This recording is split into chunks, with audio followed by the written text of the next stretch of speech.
শেখ হাসিনাকে ফেরাতে ভারতকে চিঠি দিল বাংলাদেশ। বন্দি প্রত্যর্পণ চুক্তিতে ফেরানোর আশা, বিচারের মুখোমুখি করার হুঁশিয়ারি তথ্য উপদেষ্টার। বিএনপির 15 বছরের লড়াইয়ের পথ ধরেই ছাত্র জনতার অভ্যুত্থানে সরকার পতন। এবার ভোটাধিকার প্রতিষ্ঠায় 5 আগস্টের মতো লড়াইয়ের আহ্বান মির্জা ফখরুলের। চাঁদপুরের মেঘনা নদীতে থেমে থাকা কার্গো জাহাজ থেকে 7 জনের লাশ উদ্ধার। গুরুতর আহত একজনকে হাসপাতালে ভর্তি।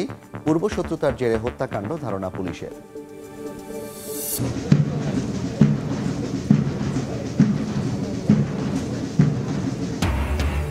চট্টগ্রামে নৌবাহিনীর ডাইরেক্ট এন্ট্রি অফিসারদের প্রশিক্ষণ সমাপনী কুচকাওয়াজ। দেশের স্বাধীনতা ও সার্বভৌমত্ব রক্ষার অঙ্গীকার।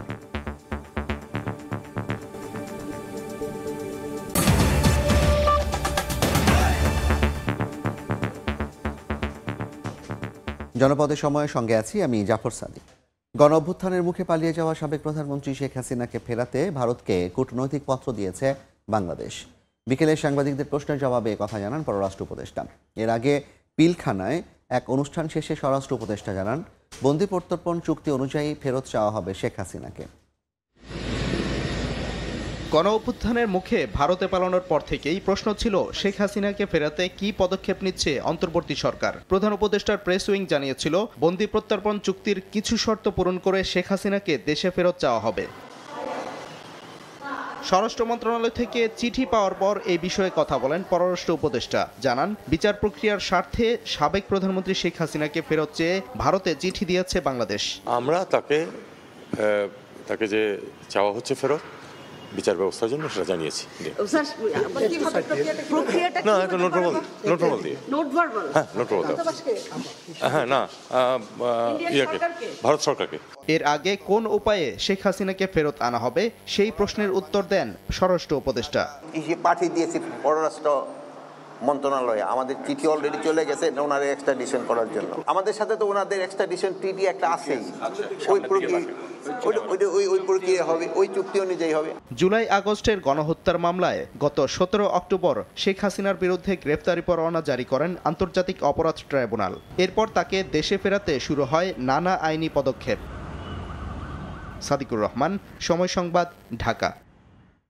শুধু বিচারের মুখোমুখি করতেই দেশে ফেরানো হবে শেখ হাসিনাকে। কেন্দ্রীয় শহীদ মিনারে জুলাই বিপ্লবের শহীদ আরাফাতের জানাজায় অংশ নিয়ে তথ্য উপদেষ্টা আরও বলেন, এই সরকার গণহত্যা সহ সকল গুম খুনের বিচার করতে বদ্ধপরিকর। আমার ভাই বোনেরা রক্ত দিল অকাতরে, আমরা যেন আমাদের জায়গা থেকে সেই স্বপ্নগুলোর সাথে বিন্দু মাত্র বিশ্বাসঘাতকতা কেউ না করি। নয়াদিল্লি থেকে বড় বড় কথা বলে প্রত্যেকটা খুনির বিচার হবে, একটাকে ছাড় দেওয়া হবে না, কোনো খুনি বাদ যাবে না। নিশ্চিত থাকেন, এই বাংলাদেশ যতদিন থাকবে এই আরাফাতদেরকে আমরা ভুলবো না। এ সময় তথ্য সম্প্রচার উপদেষ্টা হুঁশিয়ারি দিয়ে বলেন, শেখ হাসিনা বাংলাদেশে আসবে বিচারের মুখোমুখি হওয়ার জন্য, ফাঁসির দড়িতে ঝোলার জন্য। এই বাংলার মাটিতে এই গণহত্যাকারীদের বিচার নিশ্চিত করব, এটা ঘোষণা দিয়েই আমরা এক দফার ঘোষণা দিয়েছিলাম এবং আমরা সেখান থেকে এক বন্দি পরিমাণও পিছপা হয়নি। শেখ হাসিনা বাংলাদেশে আসবে কেবলমাত্র বিচারের মুখোমুখি হওয়ার জন্য, ফাঁসির কাস্টে ঝোলার জন্য। 15.5 বছর আগের বিডিআর বিদ্রোহের ঘটনা নতুন করে তদন্ত হচ্ছে। সকালে বিজিবি দিবসের অনুষ্ঠান শেষে স্বরাষ্ট্র উপদেষ্টা জানিয়েছেন, পিলখানা হত্যার তদন্তে 7 সদস্যের কমিশন অনুমোদন দিয়েছেন প্রধান উপদেষ্টা। কমিশন প্রধান করা হয়েছে বিডিআরের সাবেক মহাপরিচালক অবসরপ্রাপ্ত মেজর জেনারেল ALM ফজলুর রহমানকে। সোমবার সকালে পিলখানায় বিজিবি সদর দপ্তরে বিজিবি দিবস উপলক্ষে আয়োজিত পদক প্রদান অনুষ্ঠানে যোগ দিয়ে স্বরাষ্ট্র উপদেষ্টা জানান, পিলখানা হত্যার পুনঃতদন্তে বাহিনীটির সাবেক এক মহাপরিচালকের নেতৃত্বে গঠন করা হয়েছে 7 সদস্যের কমিশন। এই কমিশনটা আমাদের মাননীয় প্রধান উপদেষ্টা উনি সিগনেচার করে দিয়েছেন। সদস্য সংখ্যা হবে হলো 7 জন। এইখানকার এক মহাপরিচালক ছিলেন ALM ফজলুর রহমান, স্যারে হচ্ছেন এটার সভাপতি, এবং এর সাথে আমাদের সামরিক বাহিনী আরও 2 জন সদস্য থাকবেন, সিভিল সার্ভিস থেকে 1 জন থাকবেন, এবং ঢাকা ইউনিভার্সিটি থেকে 1 জন শিক্ষক থাকবেন, জগন্নাথ ইউনিভার্সিটি থেকে 1 জন শিক্ষক থাকবেন, পুলিশের 1 জন উপরের লেভেলের 1 জন কর্মকর্তা থাকবেন। মিয়ানমারে উত্তেজনাপূর্ণ পরিস্থিতির কারণে আবারও বাংলাদেশমুখী হচ্ছেন রোহিঙ্গারা। তবে স্বরাষ্ট্র উপদেষ্টা জানালেন, অনুপ্রবেশ ঠেকাতে আগের মতোই কঠোর অবস্থানে সরকার। আমাদের নীতিগত সিদ্ধান্তের কোনো পরিবর্তন নাই।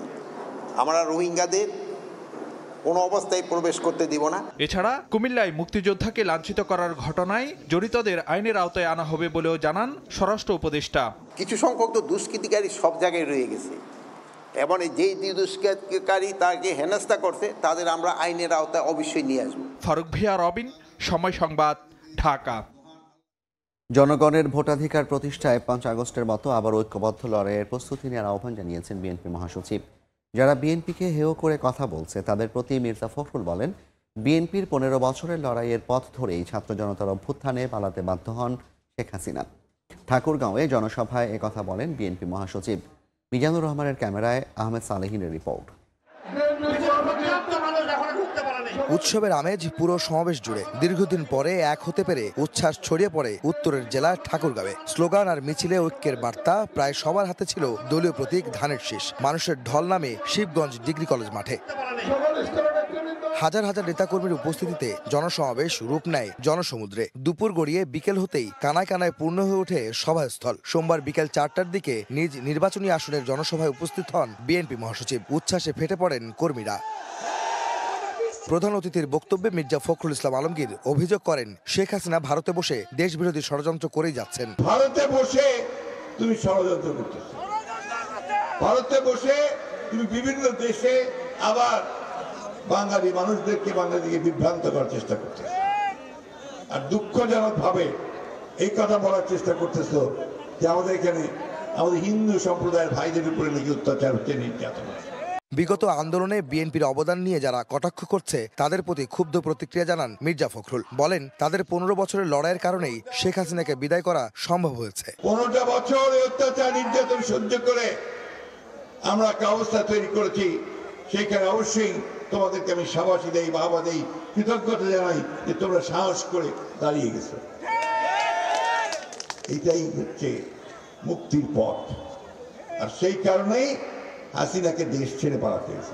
বিএনপি মহাসচিব হুঁশিয়ারি দিয়ে বলেন, জনগণের ভোটাধিকার ফেরাতে 5 আগস্টের মতো আবারও ঐক্যবদ্ধভাবে রাজপথে নামতে হবে। আপনারা কি সত্যি সত্যি পরিবর্তন চান, নাকি আবার ওই আওয়ামী লীগের নৌকাতে ফিরে যেতে চান? চান নাকি?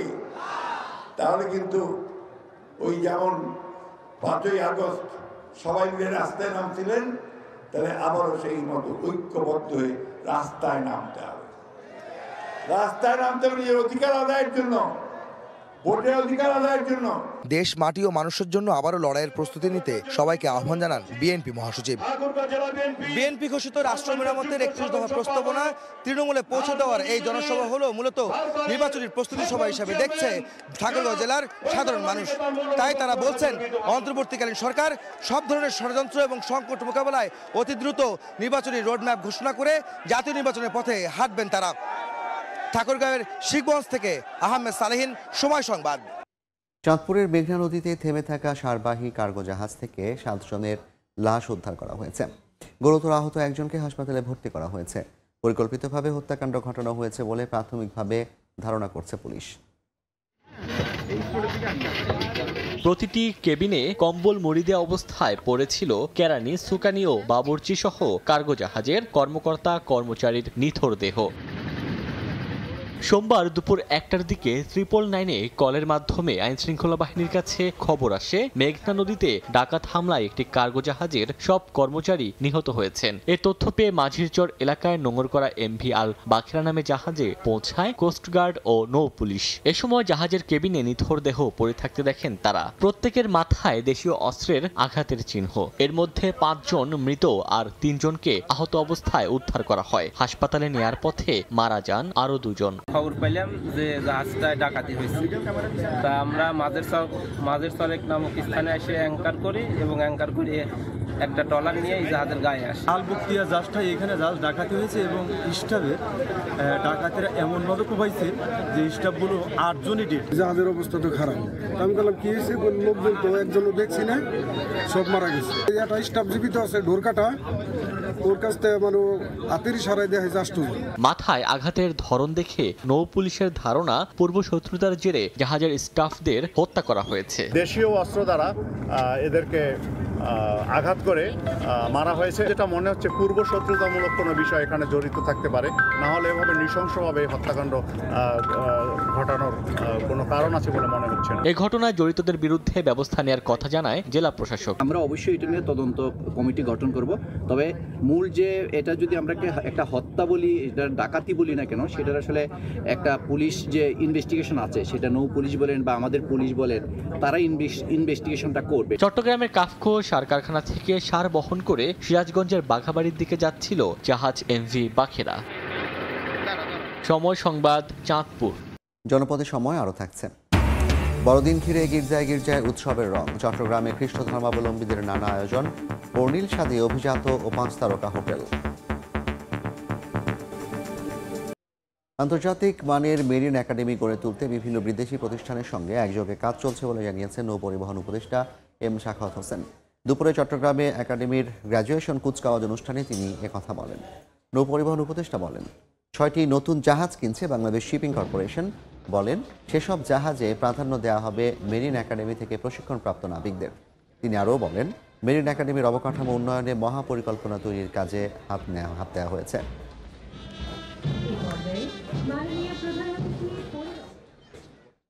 দেশের স্বাধীনতা ও সার্বভৌমত্ব রক্ষার পাশাপাশি উপকূলীয় নিরাপত্তা নিশ্চিতে কাজ করে যাচ্ছে নৌবাহিনী। সহিংসতা প্রতিরোধ এবং অস্ত্র উদ্ধারে সেনাবাহিনীর সঙ্গে কাজ করে যাচ্ছে নৌ সদস্যরাও। যে কোনো পরিস্থিতি মোকাবিলায় নৌবাহিনী প্রস্তুত আছে বলে জানিয়েছেন বাহিনীর প্রধান অ্যাডমিরাল এম নাজবুল হাসান। সাক্ষাৎ রিপোর্ট ক্যামেরায় বিস্তারিত জানাচ্ছেন কমল দেব। শীতের সকালের মিষ্টি রোদে মাত্র কুয়াশা কাটতে শুরু করেছে। এরই মাঝে ট্রাম্পের ধ্বনিতে প্যারেড গ্রাউন্ডে প্রবেশ করে কমিশন পেতে যাওয়া নৌ সদস্যরা। শীতকালীন রাষ্ট্রপতি কুচকাওয়াজ এবং মিডশিপম্যান 2022 আলফা ব্যাচ এবং ডাইরেক্ট এন্ট্রি অফিসারের সমাপনী কুচকাওয়াজের প্রধান অতিথি হিসেবে সালাম গ্রহণ করেন নৌবাহিনী প্রধান অ্যাডমিরাল এম নাজবুল হাসান। এই সময় দেশের সমুদ্র সীমায় অবৈধ, অনিবন্ধিত ও অনিয়ন্ত্রিত ফিশিং প্রতিরোধ নৌবাহিনী কাজ করছে বলে জানায় নৌবাহিনী প্রধান। দেশপ্রেম, সততা, নিষ্ঠা ও আত্মত্যাগের মহান আদর্শে বলিবান হয়ে দেশের সার্বভৌমত্ব রক্ষা এবং যে কোনো দুর্যোগ মোকাবেলায় তোমাদেরকে থাকতে হবে সদা প্রস্তুত। আমি আশা করব তোমাদের শৃঙ্খলাবোধ ও নেতৃত্ব হবে দৃষ্টান্তমূলক। এবার সেরা চৌকস মিডশিপম্যান হিসেবে সৌরভ অনার লাভ করেন মিডশিপম্যান 2022 আলফা ব্যাচের মিডশিপম্যান তহিদুর রহমান জয়। এছাড়া নৌপ্রধান স্বর্ণপদক অর্জন করেছেন মিডশিপম্যান নাফিস আলবি হক এবং বীরশ্রেষ্ঠ শহীদ রুহুল আমিন স্বর্ণপদক লাভ করেন ডাইরেক্ট এন্ট্রি অফিসার 2024 ব্র্যাভো ব্যাচের অ্যাক্টিং লেফটেন্যান্ট হাসনাতুল্লাহ। এই সময় কমিশন পাওয়া নবীন অফিসাররা দেশের জন্য কাজ করবেন বলে জানান তাদের অভিভাবকরা। বাংলাদেশ নৌবাহিনীতে যে একজন অফিসার হিসেবে আজকে কমিশন পেয়েছি, এই জন্য আসলে আমার আলহামদুলিল্লাহ অনেক ভালো লাগছে। দেশের সেবায় ছেলেকে নিয়োজিত করছি এবং সে দেশের জন্য সর্বোচ্চ সম্মান বয়ে আনবে, তার নিজের ডিগনিটিকে রেইজ করবে। আমি একবার আনন্দিত, আমি এবং গর্বিত যে আমার ছেলেকে আমি নৌবাহিনীর অফিসার হিসেবে দেখতে চাই। এবার 2022 আলফা ব্যাচের 36 জন মিডশিপম্যান এবং 2024 ব্র্যাভো ব্যাচের 8 জন ডাইরেক্ট এন্ট্রি অফিসার সহ 44 জন নবীন কর্মকর্তা কমিশন লাভ করেন। কমিশন প্রাপ্ত কর্মকর্তাদের মধ্যে রয়েছেন 7 জন নারী।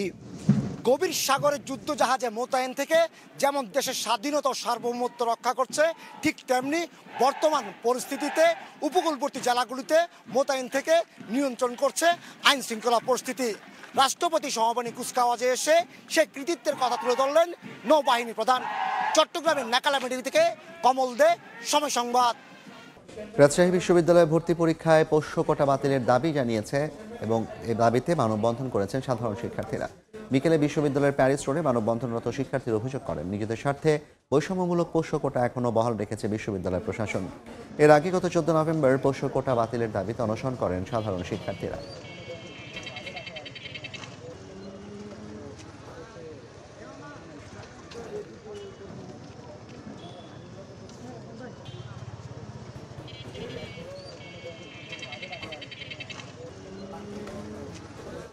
বান্দরবনে আলোচিত চোর চক্রের মূল হোতাকে গ্রেফতার করা হয়েছে। তার কাছ থেকে 7 ভরি স্বর্ণ, নগদ টাকা ও মোবাইল ফোন উদ্ধার করা হয়েছে। দুপুরে এক সংবাদ সম্মেলনে বিষয়টি নিশ্চিত করেন পুলিশ সুপার শহীদুল্লাহ কাউসার। গত 20 ডিসেম্বর শহরের মধ্যমপাড়া এলাকায় চুরির ঘটনা ঘটে। এই ঘটনায় মেথুই চিং মার্মা বাদী হয়ে সদর থানায় অভিযোগ করেন। সোমবার সকালে জেলা শহরের মধ্যমপাড়া এলাকায় অভিযান চালিয়ে চোর চক্রের মূল হোতাকে গ্রেফতার করে পুলিশ।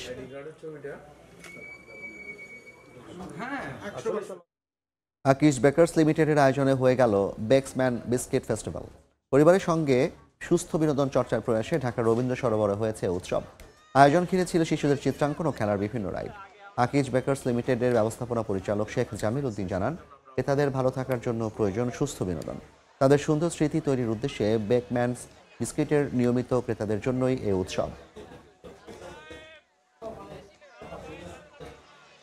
বড়দিন ঘিরে উৎসবের রং চট্টগ্রামের গির্জাগুলোতে। যিশুর গোয়ালঘর, ক্রিসমাস ট্রি থেকে শুরু করে প্রতিটি ঘরই সাজানো হচ্ছে আকর্ষণীয় সাজে। বর্ণিল সাজে বন্দরনগরীর গির্জাগুলো। খ্রিস্টান ধর্মাবলম্বীদের সবচেয়ে বড় ধর্মীয় উৎসব বড়দিন উপলক্ষে তৈরি করা হয়েছে প্রতীকী গোশালা, যেখানে দেখা মিলে যিশুর মনোরম জন্মদৃশ্য। পাশে বর্ণিল সাজে সাজানো ক্রিসমাস ট্রি। আমরা প্রতি বছর অপেক্ষা করে থাকি দিনটার জন্য। বড়দিনে আমরা অনেক আনন্দ করি, ফ্রেন্ডসদের সাথে ঘুরি। সকলের মাঝে যেন সৌহার্দ্য আর ভ্রাতৃত্ব গড়ে ওঠে এমন বার্তা যিশু খ্রিস্টের জন্মোৎসবে।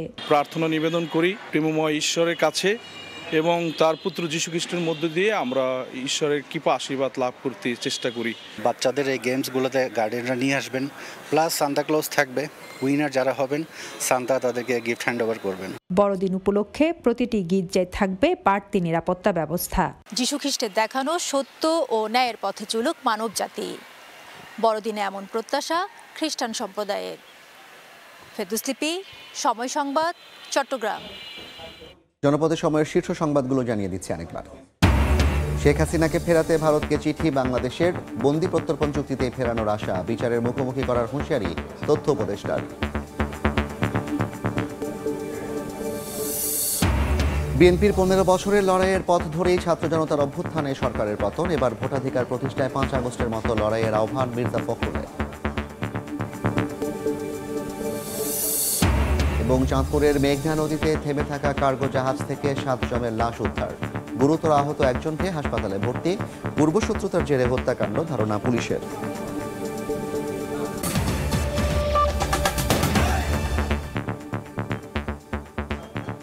এই ছিল জনপদের সময়। সঙ্গে থাকুন সময়।